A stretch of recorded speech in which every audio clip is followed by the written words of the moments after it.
দেখা যাক তোমরা সবাই মিলে কাউকে এলিমিনেট করেছো কিনা।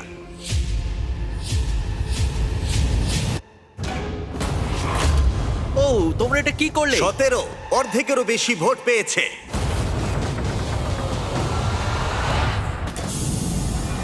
আমরাও কি এটার এক্সপেরিয়েন্স করালাম? আর 18 জন বাকি আছে। কিন্তু এখানে কে $1,00,000 নিয়েছিল? টাইমার শুরু করে দাও, এবার এটা 17 করা যাক।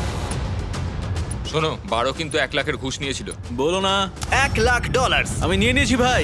খুব স্বাভাবিকভাবেই বিস্ট গেমের সেরা কম্পিটিটরকেই এখানে টার্গেট করা হবে। সবাই কিন্তু জানো যে 12 $1 লাখ নিয়েছিল। তোমার আমাকে নিয়ে কিসের প্রবলেম ভাই? তুমি তোমার ভাগ পেয়ে গেছো ভাই। আমি 12কেই ভোট তাই দেবো। পরের কয়েক মিনিট তারা একসাথে ভোট দিয়ে এলিমিনেট করলো। টাইমার শুরু করো। যাকে তাদের বাধা বলে মনে হলো। সবাইকে good bye, I love you. তোমাদের মধ্যে 6 জন এলিমিনেট হয়ে গেছে।